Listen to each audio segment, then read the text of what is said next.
Welcome to the Hall of Fame Club podcast, now with Season 2 flavoring. Still your local source for the 2025 Philly season. And now your hosts, Chris, JV, and Keith.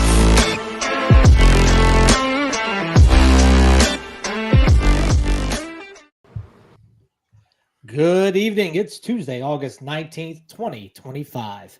And welcome to another episode of the Hall of Fame Club podcast, brought to you by the Broken Bell Network. Tonight, the guys are joined by Shaun Ellis from SE Elites to discuss his new digs and some Philly stuff, too.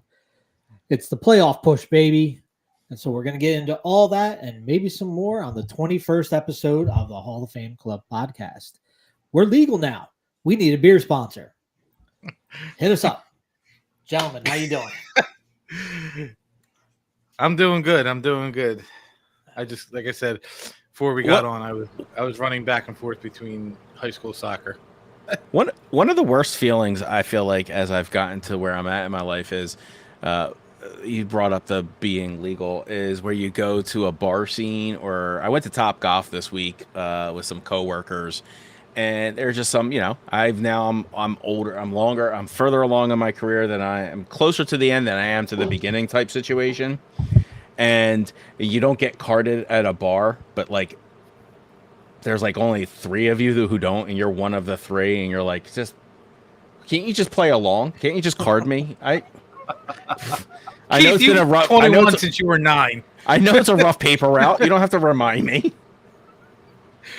Oh wait, you ate the papers. One nice thing, I noticed if you buy cigarettes at Wawa's within city limit, they have to scan your ID.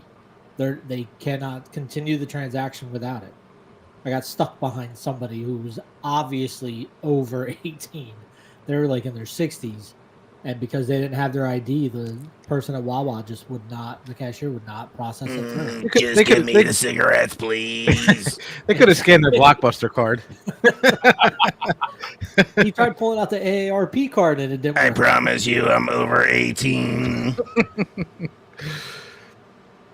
So we do have Shaun joining us over from SE Elites. How you doing, Shaun? Good. Thank you for having me on. It's really, first of all, thank you for joining us and for talking Phillies, talking all things SE Elites.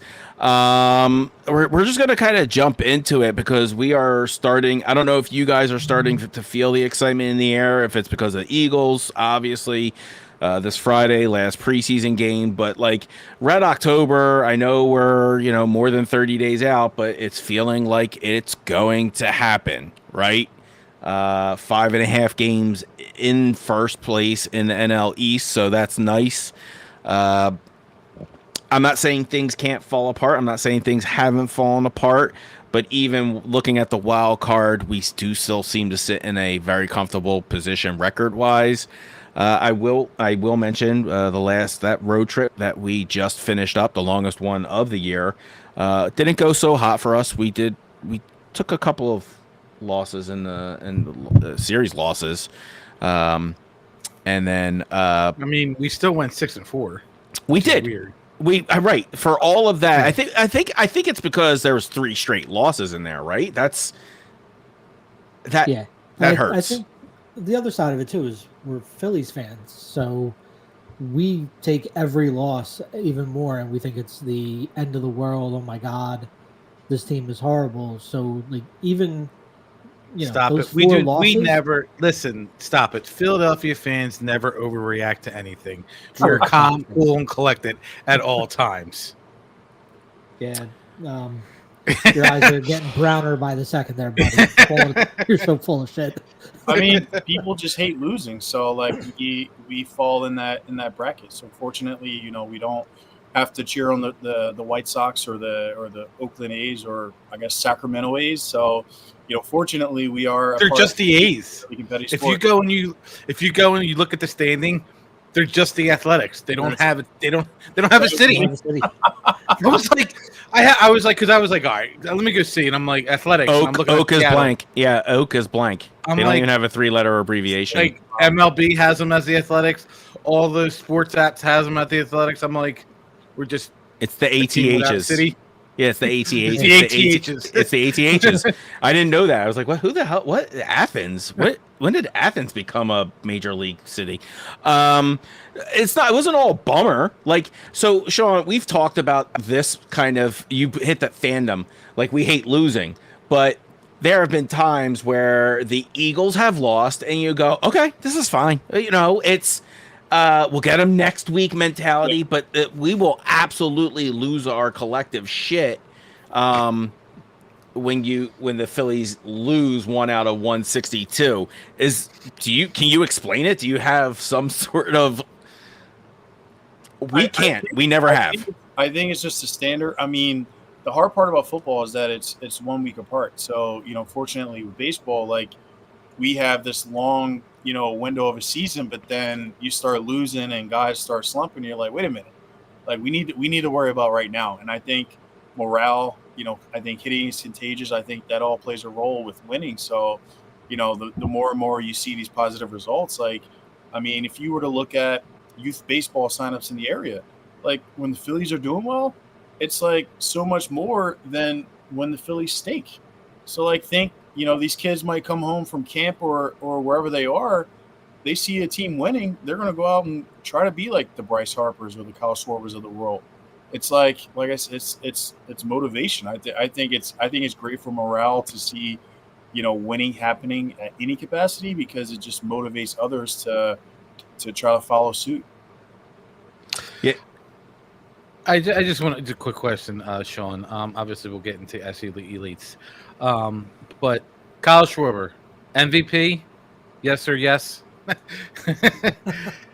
I say yeah. I mean, like, I'm sure at some point it's going to come up that what's his time on the field, because that's going to be a thing. I mean, Sorry. Two-run shot by JT to take the lead in the bottom of the 8th, 6-4. We do that. We'll break in because we do this live. We will throw it back on to Spotify, Shaun, but we know people are also watching us and listening along at the same time. Awesome. So Yeah, we'll break in here. no, yeah, I think not playing the field as much as like the Aaron Judges of the world, they're definitely going to hold against you. It's just like the guy, when Gagne won Cy Young as a reliever. I mean, they're like, you got to be damn near perfect to win that as a 1 inning guy. But like, what about the value of someone going 6 to 7 innings every start? Yeah. And the other idea is most valuable player is a player. If you're looking at quality versus quantity, or whatever ratio of that, right? Whatever you derive that stat or formula to get them played minutes per value. What's your clutch factor? Like, because there is a clutch factor with Kyle Schwarber. He's just not bombing while the team is already hitting, they've already up 7-0. He's the pull ahead guy. He is the and let's be honest, he's a little bit safer with who he's got sitting behind him. But at the end of the day, he's more clutch than Bryce or well, I was about to say JT, but the dude just got us the go ahead 2-run shot there. But as I say that, I my money is still on Kyle statistically to be the clutch of those three. Yeah, but I also think that from a safety net standpoint, they can't pitch around them because they have speed in the front and power in the back. So like if you were to isolate him on a really bad team, how well is he going to perform? And so do you think that factors into his negotiations on that we've played with the idea in the last few weeks of, did the Phillies obviously, offered him probably 125 or 100, maybe 130 type deal for 4 years, maybe 5. He balked at it. He bet on himself. Congratulations. What a roll of the dice. Mm-hmm. We call it a Rod Tidwell season, if you ever watch Jerry Maguire. And he bet on himself and he played it out, and kudos. You got Cincinnati tampering, trying to get him by, making his dad the king of Cincinnati, I think, or something. There it is. But I'm not sure he is also factoring. I'm sure I hope he is. He's factoring into what he's a part of and how that will protect his legacy, literally and figuratively. Yeah, I think it's crazy because, he was, in my opinion, he was an overweight. What was he, a catcher with Chicago? And then he came over to Boston, and it was the same thing. And then he went to maybe Washington before coming to us, or Washington then Boston. But it was like, kind of like, he's a good bat, but he's never been as consistent as I've seen in the past. So I think now winning is probably more important to him than the cash, because do you want to make $1 bajillion but play for a team that is barely going to watch you, and you're going to get booed because you'll be in, stadiums with more capacity than, your potential home team? So it's like, I think the cool part about, his position is he'll probably evaluate, trying to win the World Series ring. I think he won one already, but trying to win another over how much more he'll make. Pretty sure I said close to the same thing last week. Just saying. I watched the video before I jumped on. Oh, what a brave stretch that was, that he's literally bet on himself and it worked in his favor. And yes, we did talk a little bit about how position in the field is what helps win the MVP. Elevates that, yes, for sure. Yeah. Pull up some of the guys that have won the MVP. They definitely won it because of their bats. Right. And Juan Gonzalez. Right. And I turned around and I said, for me with Schwarber, yeah, he doesn't play the field. It's just his leadership is what for me stands out. Obviously the 44 home run stands out, but his veteran leadership and, the Phillies fan called it 1,000th hit, 3 of them. And, he offered them baseballs. And the one guy said, nah, man, just resign with Philadelphia.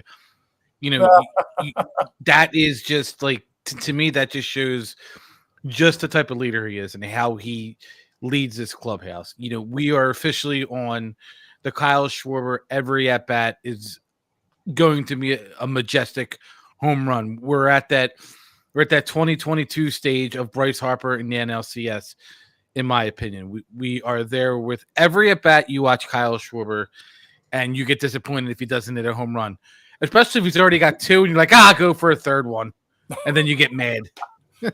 It's definitely I'd liken it to the Barry Bonds effect in the early 2000s, where when he was closing in on breaking McGuire's record, when he was closing in on breaking Hank Aaron's record, you were captivated. Regardless of what you think about steroids or not, you were still standing there watching to see him do it, because they were just majestic shots. And the fact that they would intentionally walk him 3 times in that game and only give him 1 pitch to hit, and he does it. Schwarber's getting to that point where he's only getting 1 or 2 pitches that really hit. And he's not only is he hitting home runs with them, but he's getting a lot of hits out of them too. So just dialed in. So that means Kyle is not the only highlight. We had Alec Boehm reminding us that he is still a Philly yesterday, with a beautiful 3-run shot. And so he's reminding us that he is still here, and we probably needed that reminder. I think people were starting to be like, I don't care when Alec comes back, but then he proves his worth the very next day. Bryce, people have been turning sour on Bryce. I want to get to this. There are people who are saying his production is way down. I'm going to tell you, he sits at 21 home runs and I believe 57 RBIs. What's he sitting at? 58 RBIs. So let's get into the Bryce conversation. Are you guys disappointed on Bryce at all this season? No, not at all. He was hurt. He came back. He did his thing. He's one of the hottest hitters since the All-Star break. So, it's so where's the conversation starting from? Where does this even generate where his production is being overlooked? I apologize if you have friends over there, Sean. But the idiots on Sports Talk Radio. That's where it starts. No one hates Philly sports.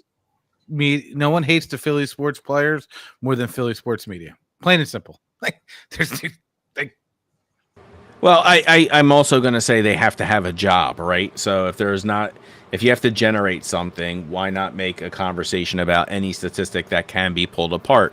And statistically, it's hard to pull apart Bryce's input to the team. Sean, you don't buy into the nonsense. How do you assess a player and whether they're truly not living up to production to the team?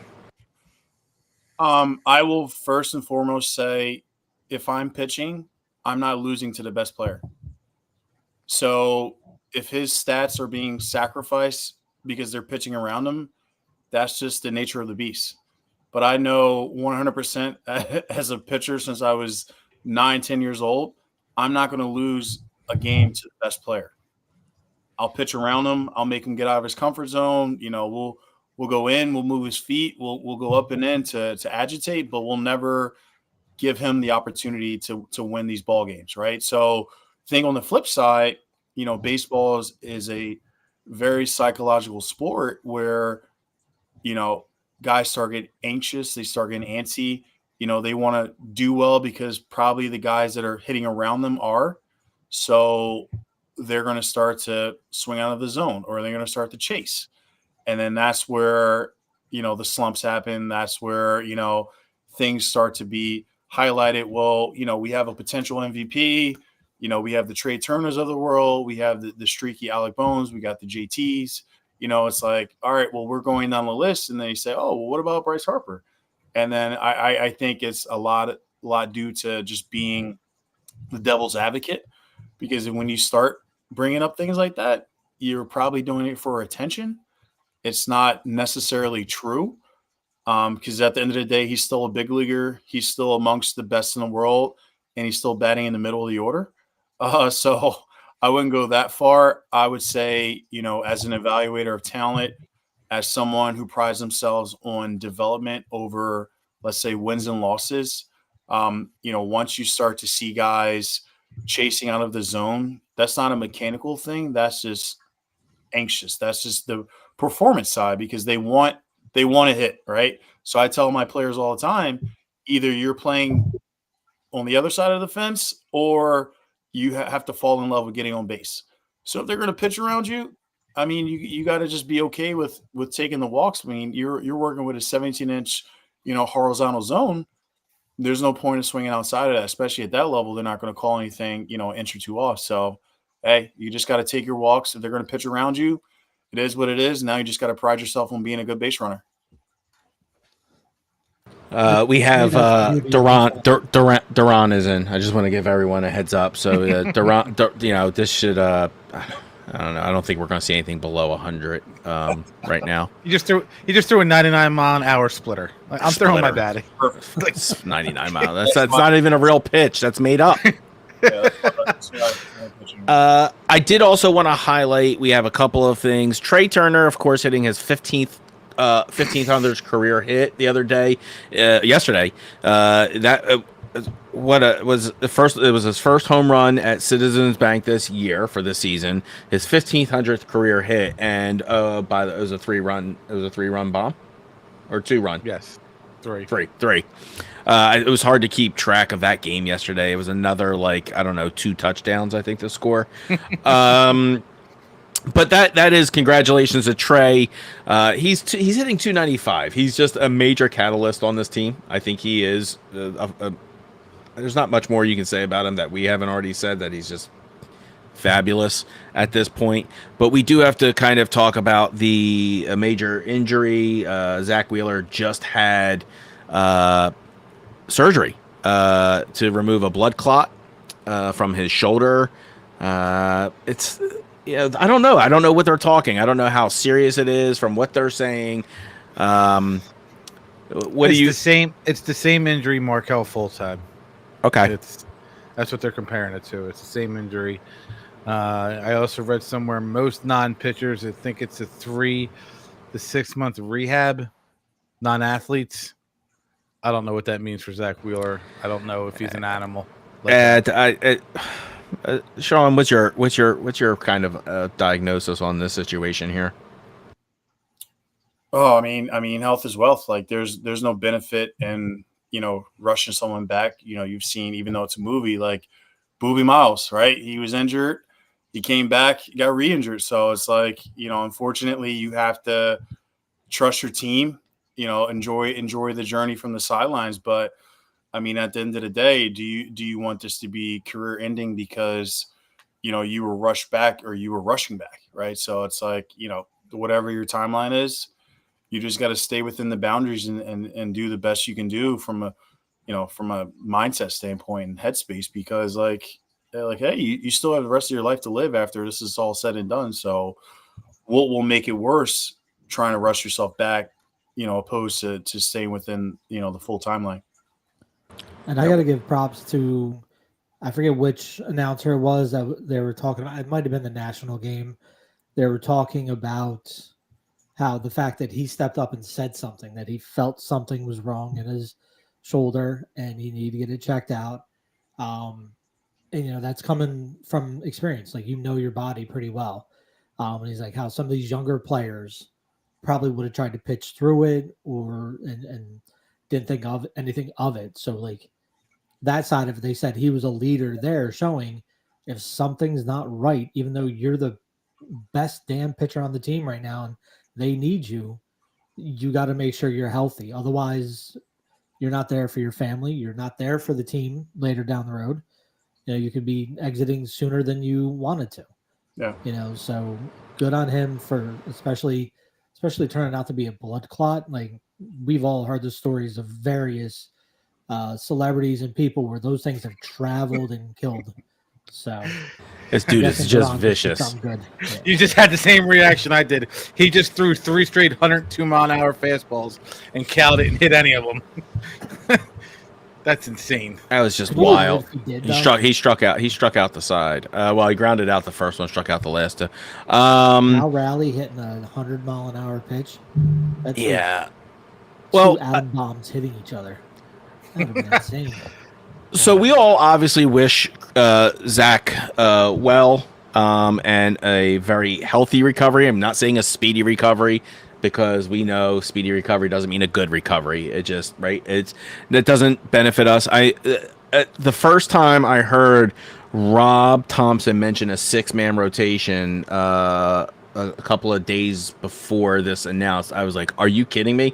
It made sense, right? If you were talking about Wheeler needing an extra rest and all that other stuff, it really made a lot of sense with Nola coming back and a 6-man kind of piecing itself together.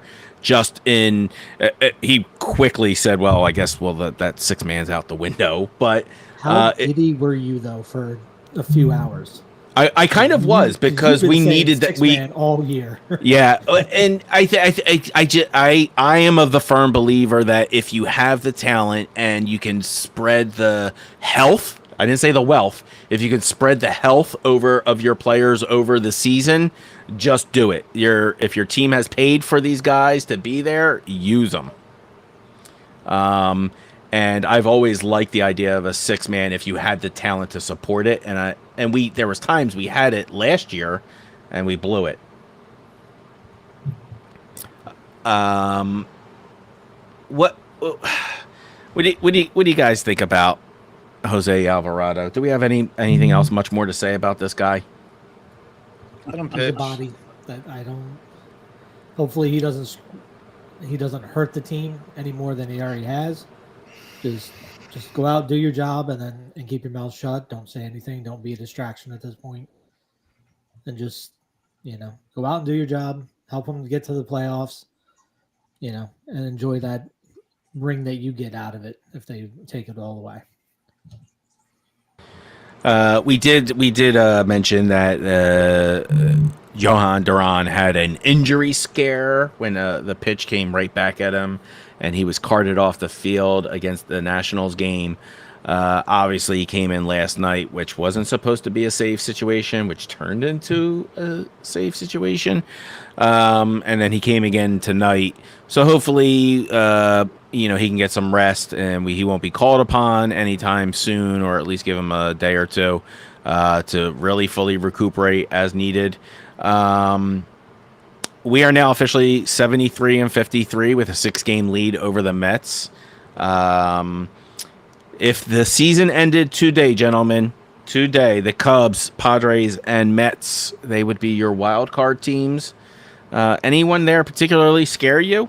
Besides the Brewers, obviously they have the best record in the NL. They have the number 1 seed currently. If we had ended today, anyone scare you in the mix? The Padres, they're just too talented. Yeah, they're that scary, dangerous team. They're what I would say the Diamondbacks were last season or the season before. Like the team you knew they were good enough to get in, but you didn't think they really could put it all together and hold it together. This team, they're good enough to get in. If they put it together and get out of their own heads, they're dangerous. So yeah, they're definitely, of the wild card teams, the ones that scare me the most. Shaun, anyone spook you? Yeah, I was gonna say I'm never an opponent, highlighter. I'm more concerned about if we weren't to live up to our standards. If our starters were only going 2 or 3 innings, or the relievers were coming in with guys on base and they're scoring, like what we just saw yesterday with Romano. That's what scares me more than anything is us having a 20 game over 500 and then getting in the playoffs and all of a sudden not being able to hit or pitch, and then that's kind of what gets me. So it's never who we're playing against, is more of like, are we going to maintain our standards and execute? As far as the NL East, I don't want to get cocky here, but 6 games up on the Mets. The Braves have been on a hot streak. They have gone 8-2 over the last 10. And I know they're 16 games back. What I'm saying is a hot team can ruin your September. Mm-hmm. And so just because they're not in contention doesn't mean they're not in the way, especially divisional rivals. There are other NL contenders. I know you guys, you're saying San Diego. The Cubs have figured out how to win with pitching. Is that something that our lineup can overcome? Do you think we can get 12 runs? We can get 8 runs. We can do that. But what about really efficient pitching? Are we there? Do you feel like the lineup matches up for a playoff rotation? I say, yeah. I think today, we have enough hot and consistent hitters that'll carry us over.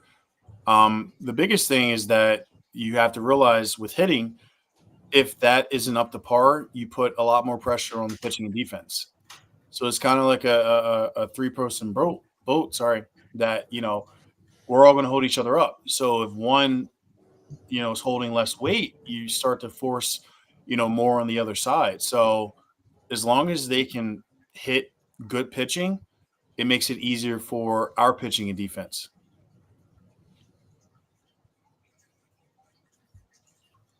Yeah. I agree. I'm not actually all that worried about anybody out of the Central except for the Brewers. That they're shown to be the best team. I mean, it's the NL Central. How good. Look at what's at the bottom. That's who you're beating most days. It's kind of easy to be one of those better teams. I mean, they got the Cubs. They got the Cardinals right now. They got the Cubbies in there. Like, they do have teams that are also there's more wild card teams coming out of the NL Central than there is out of the NL East in their defense. And And so, yeah, I know it's kind of like a cheeky question to ask with still all of 6 to 7 weeks of us playing, but we're not. One thing that we know is a lock, and we're gonna say right now is Chris Sanchez, Ranger Suarez. They're part of the 4-man rotation in the playoffs. Shaun, how do you build the rest of this out? The rest of your rotation out. Oh boy, so we have Nola coming back, right? Yeah. Is that I didn't know that he wasn't pitching. I think I said something like the other day, like, how's Nola doing? And one of our students was like, oh, he hasn't pitched. I'm like, oh, my bad. I didn't know that. This is where we're leaving Nola. He's got a 6.92 over 52 innings. Yeah. He's been injured for how many of those innings, though? I'm just giving you statistics. It wasn't accusatory. I can't make those. I can't change the numbers to make you feel better, JV. I'm sorry, bud. I don't know. I think that's, I don't know, man. Like, we know what we have with Sanchez. Luzardo's up and down. I mean, if the unspoken hero of this pitching staff to me is Taijuan Walker. Yep. I hate that has to come out of your mouth. And you hate that you agree with me. I don't hate that. He still cost $18 million this season. I don't hate that. That's great. That's great that we don't. This is one last thing. I know he hurt us last season, but he's trying to make. Oh, baby, I love you. I didn't mean to hurt you. Okay, make up for it. All right. And with that, so let's change tunes a little bit. Let's talk to Shaun about SC Elites and his program and what it does for kids. I'll say this. I'll speak on behalf of my son. My son had a really bad experience. He went to go work out with Shaun, I think in 2022. Shaun invited him to his program, and Chase came back and he fell in love with baseball again. So I will always appreciate Shaun, and I can't remember the coach's name that was there. I want to say Zane, but I don't think that's it. But I'm sure you know it. But you brought his love for the game back, and now he's, and I was really mad because, we had left because it was just too far. My wife couldn't get there in time. Yeah. And then you come back to the city. I was like, you gotta be kidding me. Yeah. But it was, I appreciate what Shaun and the organization did for Chase and helping him get him back on track the right way where he needs to be mentally as a baseball player. So with that, I'm going to turn it over to you, Shaun, and you can tell us about SC Elites and what it's doing for kids and what you're going to bring back to the community. Oh yeah. So I started this pitching business when I was still a professional athlete, and I was helping my teammates phase into retirement. And then one day I realized that I didn't have a formal plan. And I'm like, well, obviously helping people and being in sports was like, my 1 and 2. So I'm like, well, what can I do, within Philadelphia that'll provide me that, happiness and success. And then I started SC Elite. So we were a pitching business early on. The pandemic happened. I started to do workouts in my driveway, believe it or not. It was 50-minute workouts, 10-minute, cleaning station. And then it was for the kids in the neighborhood. And magically the kids that were supposed to leave 10 minutes ago was lingering around because they haven't seen their friends. So it turned into like one big, Spartan race, back in 2020. And then, once all that died down and we were able to resume sports again, I started our baseball team. So we started with the 17U. It was wild. We went to Atlanta. We went to Columbus. We literally drove as far as we could just to, maximize these kids' exposure. And most importantly, give them the life experiences of seeing different parts of the country. Now, granted, I don't know, how fond they think of Cleveland, Ohio, and Columbus, but my thing was like, you'll never know unless you go and either say, thumbs up or thumbs down to this specific location. So, that was just and then it just snowballed from there. We started to do, camps at FDR Park, which is right across the street from the stadiums. We opened up a facility 3 years ago over in Fishtown. It's a perfect rectangle. It is 20 feet wide. It is 80 feet long. It is great for a pitching lesson. But the minute two kids come in there and want to pitch, or two guys want to come in there and hit, I'm like, no, we got to make this work. We got one guy on the water bag. We got one guy on the tee. So I had to get really creative, of what we were going to do from a space standpoint, given we were only working with, that small proximity. So fortunately, we landed something larger a few blocks south of Graduate Hospital. So we're going to be smack dab in the city, which I think will be a great opportunity for the Chases of the world and, some of our former athletes to come back home, because we'll be, only a few minutes off of the Grays Ferry exit on 76. So, it'll be an easy drive down for hopefully most. You'll still have to navigate through the city, but fortunately, we do have reserve parking, so all the Suburbans will feel special. They don't have to worry about parallel parking in Fishtown anymore. That's a big thing. I mean, that's a big thing. People always question, hey, can I park here? Is it a tow zone? So, you know how that goes. So back to our program. We do our tournament teams. We have private training. We do the small team stuff. The programs that you would see, under any academy, across the country. But fortunately, we started to have more of a 360 approach where we help the guidance of nutrition as well as sports psychology within, SC Elites. So that's been really important to me, because as a former player, I can firmly attest the two things that really put me over the top was, having the information and resources to eat properly, which is going to, aid recovery, which is going to aid fast twitch and little things like that, just to be the best version of yourself. And then the psychological part. I mean, as a pitcher, or even just playing at the professional level, you're playing in stadiums where they're cheering for you. You're playing in stadiums where they're not. The car might break down. You might get in an argument with your loved ones or your girl or whatever.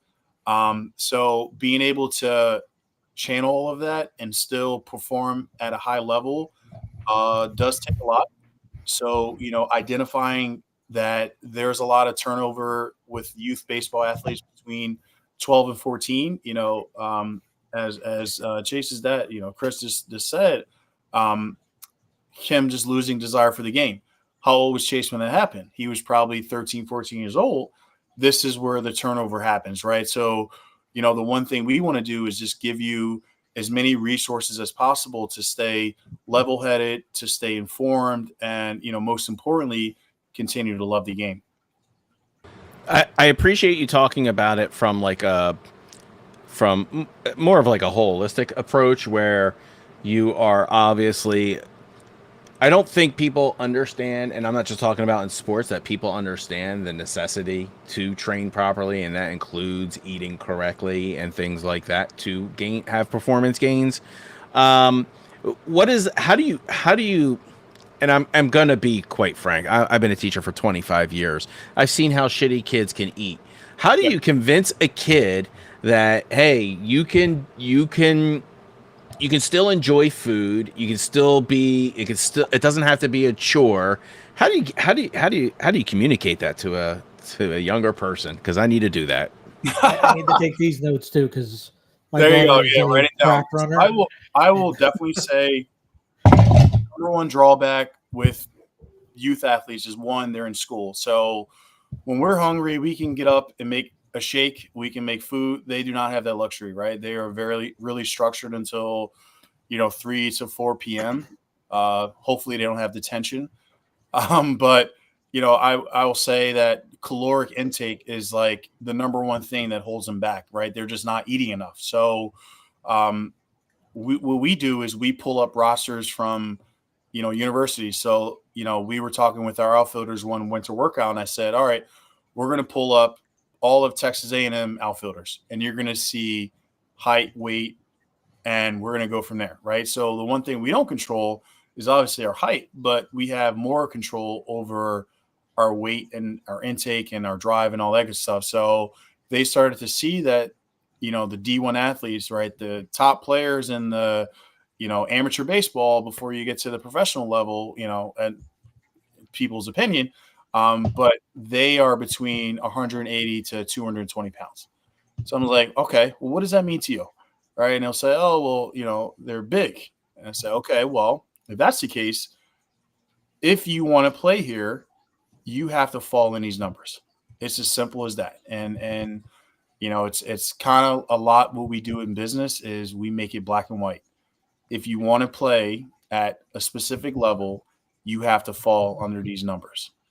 So no problem. You have your outliers. You have your Chris Sales of the world. I'm sure Trey Turner is probably in the low 170s. You have that. But at the end of the day, if you were to look at a Phillies roster or Texas A&M, you're going to see everyone falls within the same range.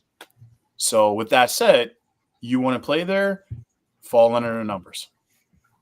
But you have to make it black and white. So you can be an outlier, but that is subject to influence. And there's 500,000 baseball players that graduate every year.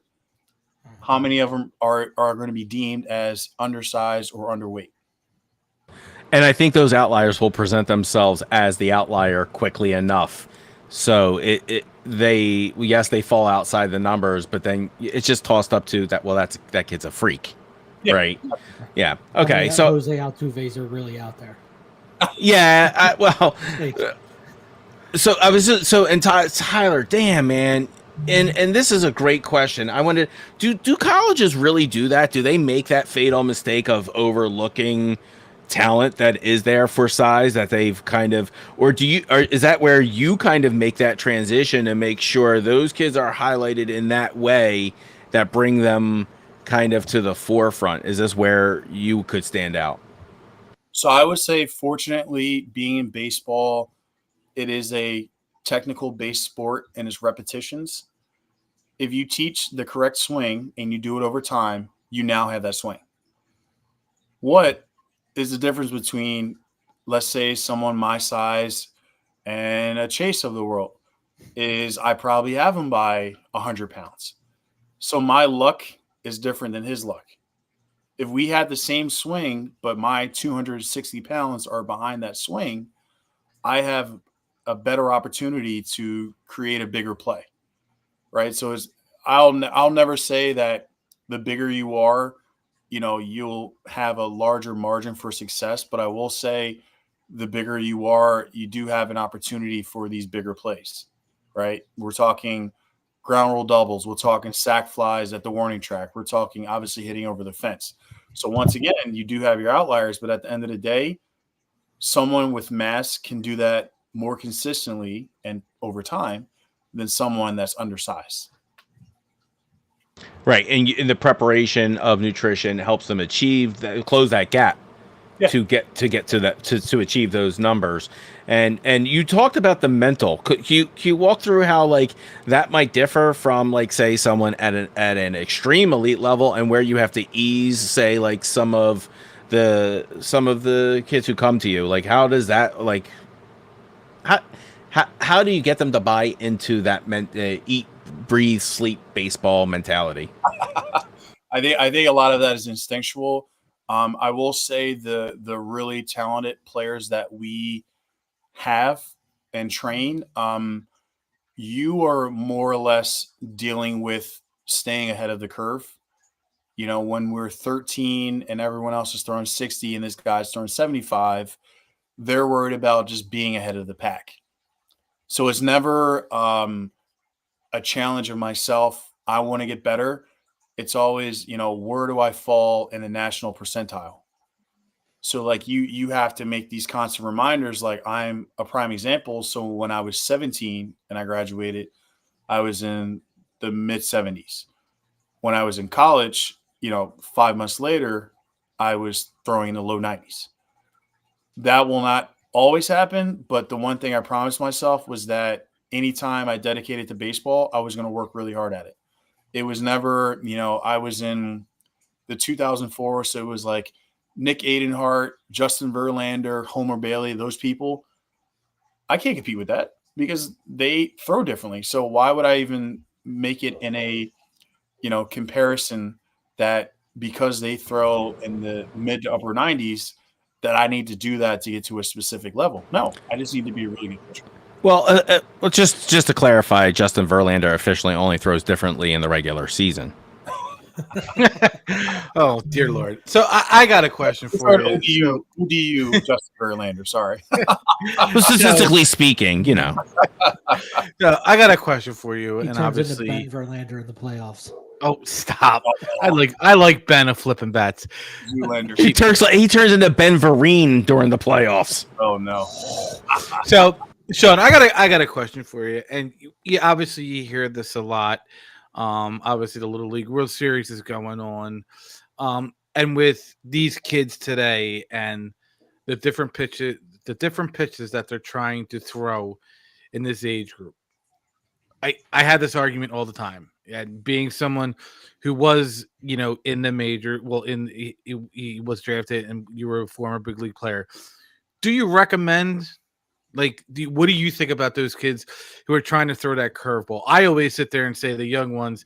I'm like, I think it's stupid. I think you're doing more damage to your elbow because you're not used to using it. I could be 100% wrong, but I just want to know, what your opinion is on that, because, like I said, you work with the kids now, so you know what a kid can throw and what they shouldn't throw. So, yeah, I say from a functional strength standpoint, bone density, all that stuff, like they aren't there yet. So they're clearly just throwing these pitches because they want to win the one game, right? But you might shake hands with a person at 21 that said, I won the Little League World Series. Well, what does that do for you in the future other than potential risk, right? So, I also share a lot with our pitchers, the depth perception chart.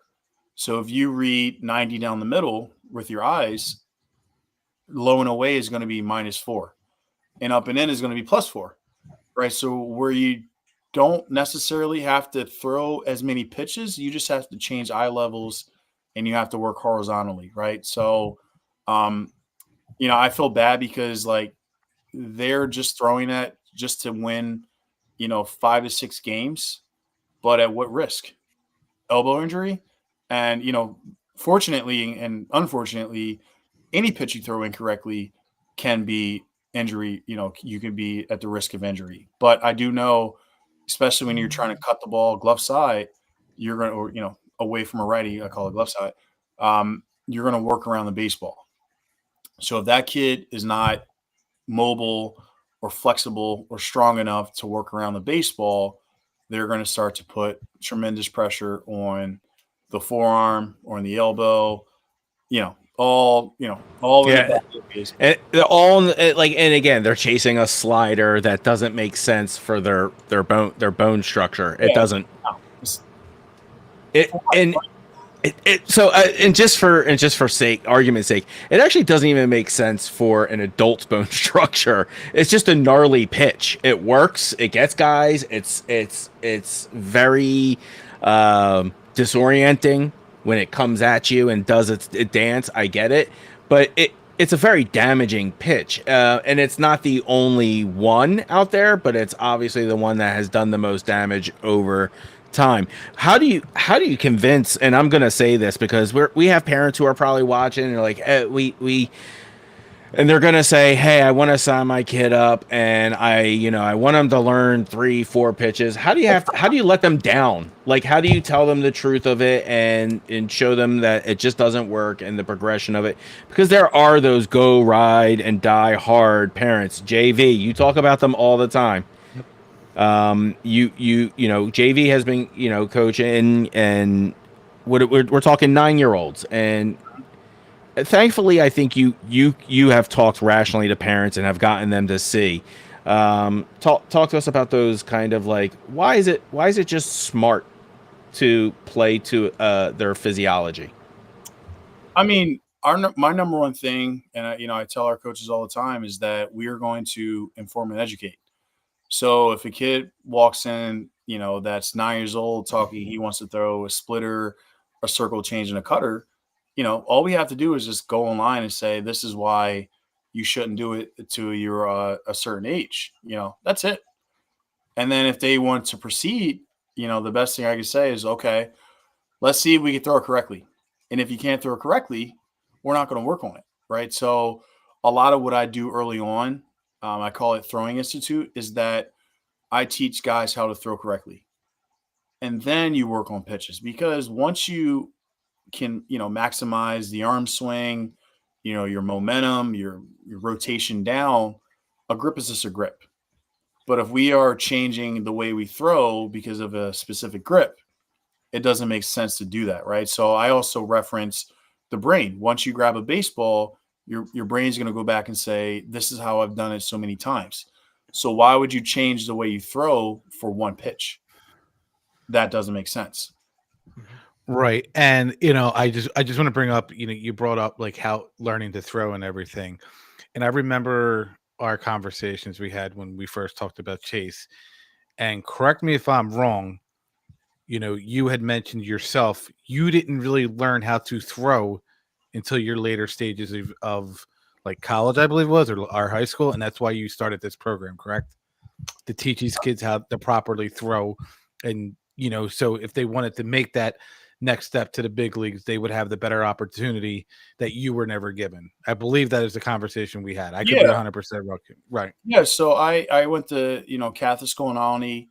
We didn't have a pitching coach. I played, rec in Northwest Philadelphia. We didn't have a pitching coach. I got a scholarship offer, the end of my summer, my senior year. Finally met a pitching coach. And I realized how far behind I was, because you're talking, time to home. You're talking footwork on a pickoff. You're talking when guys are leaning over the plate, this is what you should throw. When guys are opening up, this is what you should throw. So, like, aside from like the mechanical stuff, like, you're learning how to just control the game. And if you're not given that, what are you supposed to do when a writer or a Duke calls you and they say, hey, you have a really good arm, but hey, a really good arm and throwing fast is so different than pitching. So we need to learn how to pitch and control the clock, right? So with that said, that's one of the best things I do is I teach these kids how to be in control, because once you come set, everyone's watching you for a reason. And that's the coolest part. No matter what's happening in the stands, the minute that pitcher comes set, everybody's shutting up. The chewing is going to slow down. The drinking of the soda and the seltzers are going to slow down, and they're going to watch and see what happens next. And then that's brought up seltzers. all the conversations that we had comes into play. And I think some people forget that learning to throw is not the same as your grip.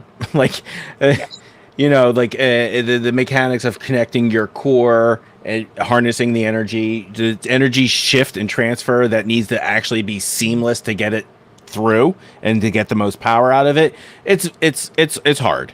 But JV, like, what do you tell your pitchers? Well, right now they're 10 years old. I try to focus on just tell them to throw just throw strikes. That's, focus on getting the strike zone down. And if you get hit, you get hit. Like, I'd rather we lose a game because they hit 700 against us than walk in 18 runs and we lose that way. I'd rather see it be beat by these guys swinging. Yeah. But my question is a little bit different. It's more on the coaching side of it. I'm sure with your program, you've had some kids come in there and they're just not up to par, talent-wise. They're either not there yet or they're just not going to get there or don't really have the interest, and you have the parents that are kind of pushing them more into it. Yeah. How do you have that conversation, or what advice do you have to have that conversation with the parents and with the kid to say, maybe baseball isn't the right place for you because it's affecting you in other ways, and we want you to be happy, but what is, like, how do you approach a family and a kid like that? No, that's a good question. We haven't had that yet, knock on wood. I'm sure we will. I will say there's been more of a separation where the kid is good and the parent wants them to be an All-American tomorrow, if that makes sense. Yeah. So, a lot of what we do is we make it fun again. We make hitting to the right side fun. We make exercising back control fun. We make, throwing a 3-1 changeup fun, right? So like we're across the dinner table, there's going to be a lot more pressure to perform. My job is to be the 360 or the full circle where we're not that, right? So we get kids that, need like firm coaching. And then we also get the kids that this is where they get to let their hair down, right? So, I always remind our players, never forget that we're doing what we love. And this is a luxury. This isn't school. This isn't hydrating. This is putting on a glove or swinging a bat because you enjoy doing it. So let's not forget that when we walk through these doors is we have an agenda, but at the end of the day, we're gonna have fun. And we're gonna if it's sports entertainment, people are here watching us, we're gonna make this look fun, right? So I'll say the kids that don't have as much interest as the younger guys that want to play at the high D1s, we just make it as fun as possible, right? We compete. We'll compete against each other. He'll take a couple swings. I'll jump in and say, all right, I bet I can beat you, right? So basically you're finding ways to challenge them without just the prototypical, all right, we're going to do top hand, we're going to go high tee, we're going to go flips, we're going to go standard batting practice. That doesn't get them going, right? So you also, as a coach, you have to apply dexterity. Not everybody's going to be the same. So there ain't no point even treating, session 1 to session 2 with the same progression because you're not going to get that. Okay, cool. Thank you. Yeah, for sure. We're gonna go into we normally have 2 segments that we do at the end of the show. First one is we're gonna skip idiots of the week. Did you guys? I'm sure you guys didn't bring your idiot. Do you have an idiot? Did you have someone? I mean, I did, but it wasn't great. So yeah. There wasn't. There's a couple of things I can say idiots, but it's all right. So before we switch back, I just want to. You're avoiding. You know what it is.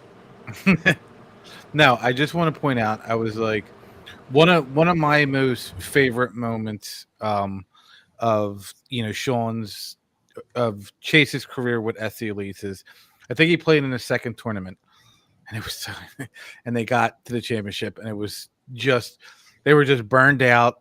It was a hot day. They came in second. And they got these cool rings from, I think, like Dick's Sporting Goods. And like you said, they lost the game, but there wasn't a sad kid on the team. They were happy. It was all upbeat. There was no negativity. And I think that's what, when it comes to tournaments like this, that parents need to realize, like, yes, it's this, it's that. At the end of the day, it's a game. And they're here to have fun. Yeah. And learn the game. That's my best. So I split my career into 5 years each. My final 5 years, when I have fun, I pitch the best. Aren't you like 15? What do you mean 5 years of life at a time? No. When I played, so I did it for 10 years. So my first 5 compared to my last 5, it was night and day, but a lot of it was being relaxed, learning how to have fun and compete, not always pressing when, I didn't hit my spot or I walked somebody. That was a big thing. My players still tease me about. That was the ring. Had Chase. That was the ring. I had Chase to bring it down. Oh my gosh. Lighting is terrible, but still got it. Yeah. He still got it. Still got it. That's awesome. Chase's head's probably blocking the shadow that we can't see the ring. You leave him alone. Oh boy, Shaun, you could play along. We have a segment here. I'll let the video intro kind of explain itself. I don't need to. I'll get into the rules of it as we play this. This is who this guy is. Hall of Fame Club presents Stump the Fuzz. All right, so we don't talk about that. We don't talk about that night. Oh, that's just gonna stay right up. The Stump the Fuzz is just a little segment. Fuzzy's going to get a series of 3 questions. They will increase in difficulty as we move along. Easy, medium, hard, however you like to frame it. If he gets any level wrong, it ends. He has gotten 3 out of 3. He mostly hovers at a 2 of 3. Have you ever gone 1 of 3 yet? Yeah, I think last week. Last week, and I shut off the. Yeah, that's right. Don't shut off the show. Yeah, I said right in the middle of him getting it wrong, Shaun. I cut him off. But if you would like to play along, we will give you a shot if we stump Fuzz. In honor of this series, Fuzzy, and of course, thank you to Tyler, our awesome producer. In honor of this series, only players to have at least 1,000 at-bats for both the Phillies and the Mariners. So there are 3. I will give you that. You only have to name one of them. So there are 3 players to have at least 1,000 at-bats for both the Phillies and the Mariners. The Phillies the the Mariners? That's the easy one. Can't imagine what the hard one's going to be. There's 3 of them. All he has to do is name one. I mean, here we go. I'm probably going to get it. Hold on. Raul Ibanez. Ibanez. Thank you. Okay. Yeah. All players have played since the turn of the century. And so do you know any of the other ones? They're beloved in the city. Well, one of the 2 is.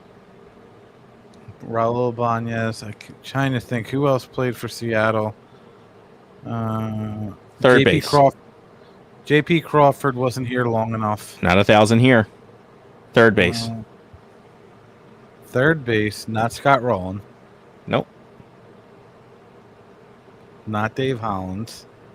No. Not Charlie Hayes. No. I don't know who. David Bell. David Bell was a Mariner. Yeah. I always thought he was with the Giants. The Giants. He did have a long career at the Giants. He finished out with the Mariners, and then Charlie Hayes, though. Gene Segura. So Charlie Hayes Okay. probably closed in 1,000 at bats for a lot of teams. Yeah, and that's so. I don't think people know he finished out with Seattle, so I that was fine. Here we go. Medium question. You got it with Raul, and that's good enough. So let's move on to Trey Turner and what he's doing this year with his hitting. If Trey Turner holds as the NL hits leader this year, he'll be the first Philly to do it since what player? He did tie with another player that year as well. Say it again. So if Trey holds as the NL hits leader, who was the last Philly to have done that? Led the NL in hits. Yep. Jimmy Rollins. That is not correct. That is absolutely not correct. The JV, you know this one? This might actually annoy you, Fuzz. This might actually make you mad. It better not be Bobby Abreu. No. Shaun did this one. Ooh, I'm gonna say it's. Oh, I'm kind of stumped.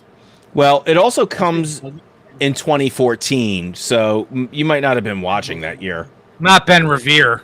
Yeah, there you go, Ben Revere. Oh, God. I knew it was going to make you mad, and I'm going to go, I normally don't do this, we're going to go with the third one, the hard one, because it's fine. This one is kind of like a bittersweet trivia question. But I got to admit, that was a good guess that I got it on the year, not even, like... Oh, with 2014 throwing it out? Was that the one that triggered it? Yeah, I mean, it was the only bright spot. I was going to give position, but I thought that might have given that away too quickly. This one's a bittersweet... You should have said arm strength. Yeah. So each of the top 3 pitchers in home runs allowed, or worst 3, I guess, not top 3, but with home runs allowed, that have spent time with the Phillies. Can you name the top 3 pitchers who have allowed home runs for the Phillies? In the career? in their career. Who are the Phillies' all-time home run giver-uppers, if you will? Giver-uppers. All right, listen, that's what you got out of me right now. I'm running on fumes, boys. I was up at 5. All right, I'm gonna go with someone who's played forever. It's got to be Jamie Moyer. Okay, Jamie Moyer is one of them. AJ Burnett. AJ Burnett is on the list, but he is not in the top 3. He's in top 5. Oh, I'll go with Nola as the other one. This is all time. Wait, this no, is this not. is all By the way, this time. is the all-time home runs. But they have been on the Phillies. I'm sorry. I wanted to clarify that. For the Phillies at some point. Yeah. Oh well, what's his name? Oh God, back in the day, he had like 357 complete games. Yes. Carlton. Robin Roberts. Robin Roberts. Ooh. Yep. Robin Roberts. Now the last one, I did indeed have to look this one up. It's. I'm gonna give it to you, boys. It's Fergie Jenkins. I had to look up old Fergie Jenkins there. But here I would have went. I wouldn't have took Jenkins. I would have took Steve Carlton. Carlton's up there. I think AJ's 5 and Carlton's 4. If I'm correct about that. I knew the 4 of the 5. So when I look, I was like, who the it's Fergie Jenkins. He played in the 60s. So I had to really look. I had to go deep on him. But at least Robin Roberts is, a Hall of Famer, and Jamie Moyer is just. Have you guys seen Jamie Moyer recently? Didn't we see him at the Hall of Fame? Yeah, he's old. Yeah, dude. My God, I found out I think he still throws BP for some guys who request it. That is nuts. You want the slow stuff. That is nuts that he's just getting out there and he's just turning up. And you make a couple hundred on that, don't you? Every time someone requests you out there. Well, ever tell you that I met him because he graduated from the same high school as I did, and our assistant coach was. I didn't know you graduated high school. I did. Yeah. I even spent a couple years in college. But our assistant. He went to What's the Matter You? Yeah, his was his Legion coach. So it was when he was with Seattle. They came into the area. He wasn't scheduled to pitch, so he came up and seen him.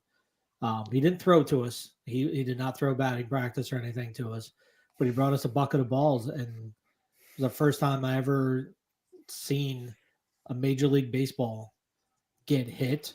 And oh my God, even off of our high school bats, that was jumping off of the bat. It was ridiculous. Huh. But yeah, that's my Moyer story. That's about the most I got.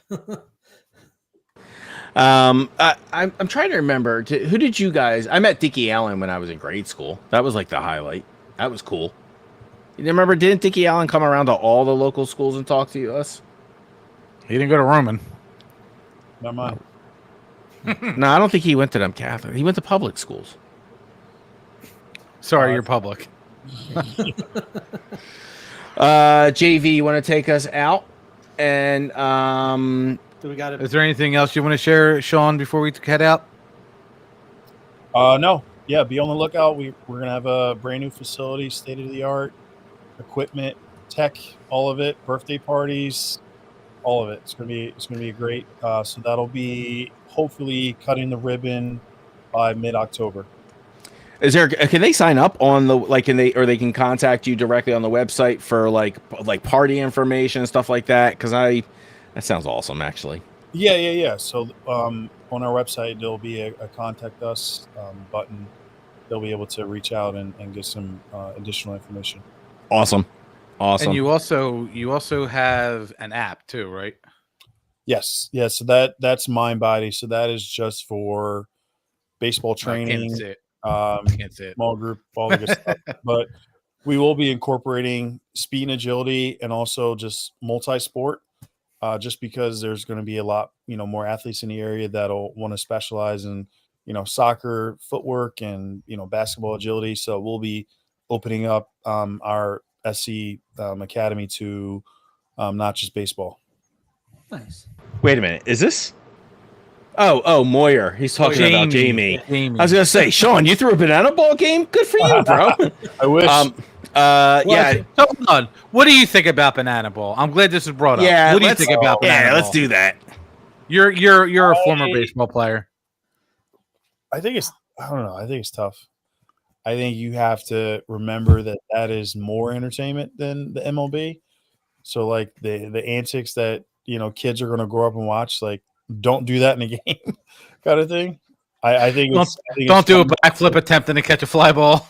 But the thing is, I'm sure people have tried. So I'm just like, hey, remember, like that is the extreme of entertainment. Like that's not for standings and career. Like, yeah, just keep it in this place. And the other side of it too is they're minor league players. So while these moves are great, the speed that the pitchers are coming at, the speed on the bases, the power off the bat isn't necessarily the same as that you're going to see in the majors. Mm-hmm. That may change in the future, that you see guys going that route instead of really trying to make it to the majors. I doubt it, but I think that they were they started as like a college summer league. Yeah. So, as good as it is entertainment wise, it's not the highest quality of baseball you're going to see. So like Sean said, I think you got to take it with a grain of salt. You realize it's entertainment. They're still playing real baseball, not like the Globetrotters. But it's not, you're not going to see Bryce Harper playing banana ball until he retires like Ryan Howard did. So. I think their marketing is phenomenal, but that's what they're doing. They're clearly, it's there's a reason why the WWE is more popular than amateur wrestling, right? This is, and I'm not saying banana ball is more popular. I'm just saying because it is niche, it will blow up the way it is. I do say there are things about it that I actually enjoy. I love the scoring. I really do. I think it keeps a game kind of interesting. I don't think that'll ever translate to the MLB, but I do love the idea of it feeling like a tennis match and the whole game matters, potentially. I'm not looking for no home run, Cal, but I do like the idea of something scoring that, when it's 7-0, you still want to, and when it's a 7-0 MLB game, you tend to watch less pitches than you probably should. Yeah. Makes sense. All right, Sean. So thank you for coming on. We appreciate your time. Good luck with the new facility opening. As far as the Broken Belt Network, do we have PPP tomorrow? Philly? No, we ran last night. Last night. So yep. Check that one out on YouTube and Spotify.